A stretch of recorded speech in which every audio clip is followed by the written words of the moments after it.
Hey Threadheads, Darren here. Welcome back to another fly tying tutorial. Today we're going to be tying a simple little carp fly. You can also use this for bass and trout, and basically anything that would be interested in going after a little bit of a worm. So this is sort of a hybrid of the really classic San Juan Worm and the McTage's Trouser worm. So as you can see, the foam discs, they give that fly a little bit of flotation. They kind of prop up that back end of the tail. Don't forget to add a comment down below and I'll get your name entered into a next draw for some stickers and some of the flies we tie in the channel. Let's have a look at the material list and get started.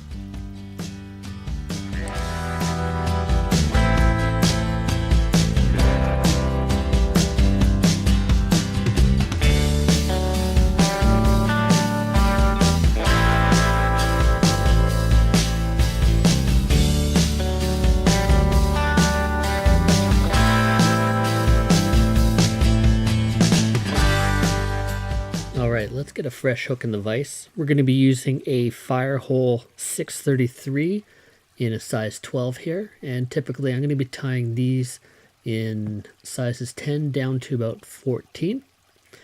And this is a nice hook. It's a 1 extra long with a 2 extra wide gaps. So you got a lot of room in there for the fish. For thread, we're going to be using a Danville Flymaster 6/0. That's a 70D thread, and we'll just start by putting a layer of thread onto the hook shank.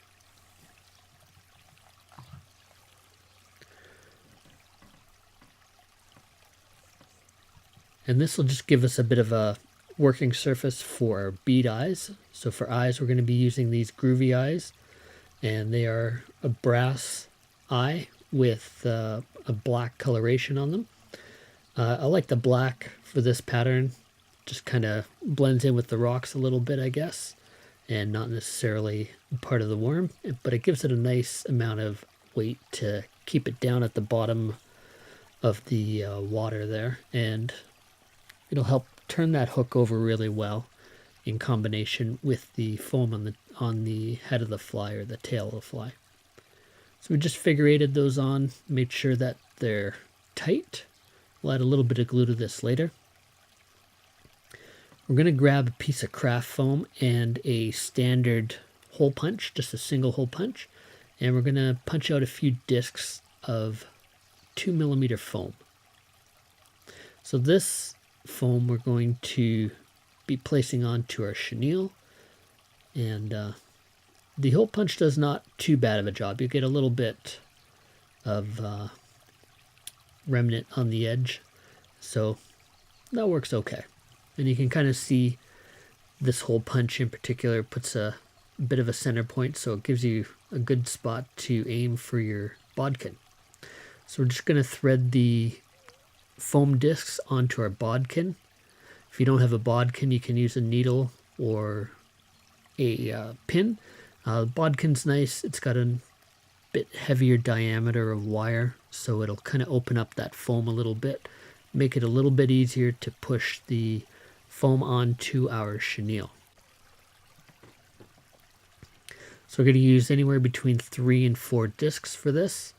So to get the foam onto the chenille, we're going to use one of these dental flossers, and basically the same thing that I use for threading my bobbins.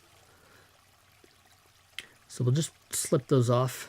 If you're good and quick, you can just stick the bobbin through there without having to make any adjustments. One fell off at the end there, so I'll just plop that on. Then we'll just push that foam down into the loop of the threader, just to close that a little bit. And then we'll feed the one end of our chenille into the loop of the threader, and then we'll just try that again. And we'll just snug up the foam, and then we're just going to give a good pull through. Make sure you got a good grip on that, and just feed that chenille through the foam. Alright, so let's get back to the hook. let's go ahead and just make a little bit better thread base on this fly.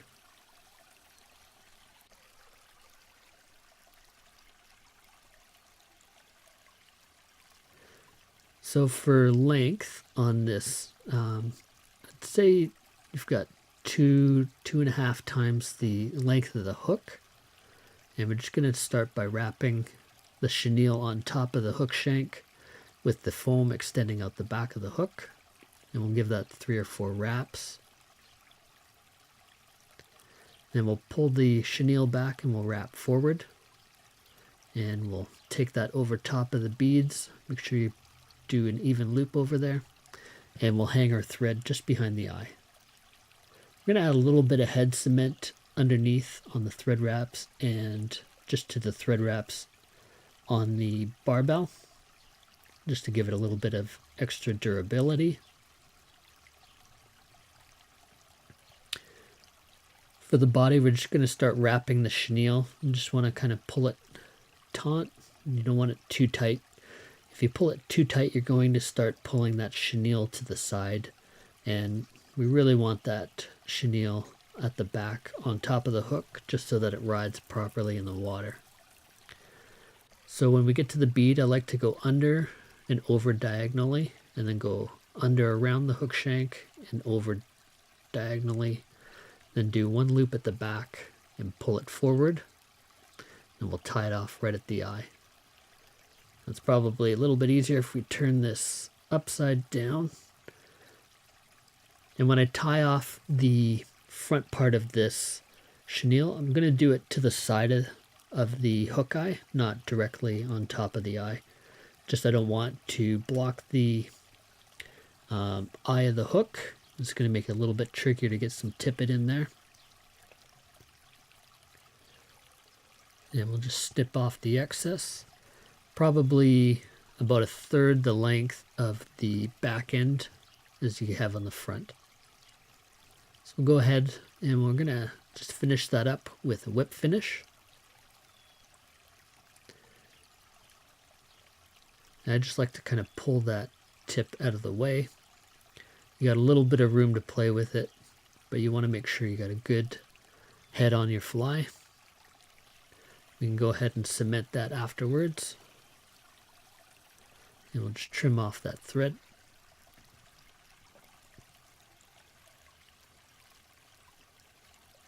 Okay, so one last step on this fly is just to singe the ends of the chenille with a lighter.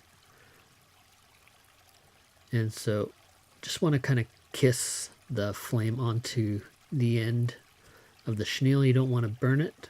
You just want to singe those fibers into a bit of a taper. I'm sorry this is a little bit off camera here, but you just kind of kiss it 3 or 4 times and that'll give you that nice kind of cone shape. If you want, you can go ahead and add a little bit of permanent marker to the tips of your worm just to give it a little bit extra coloration, but there you go.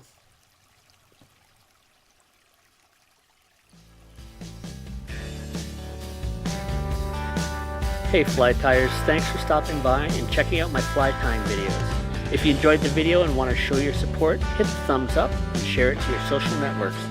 I hope you consider subscribing to the channel, and if you do, be sure to hit the bell icon to get notifications on my latest fly patterns, tips, and reviews. If you have a question or comment, leave a message below. You'll also be entered into the next draw for some of the flies I tie and a few stickers. Until next time, this is Darren saying, keep a hook in your vise. Cheers.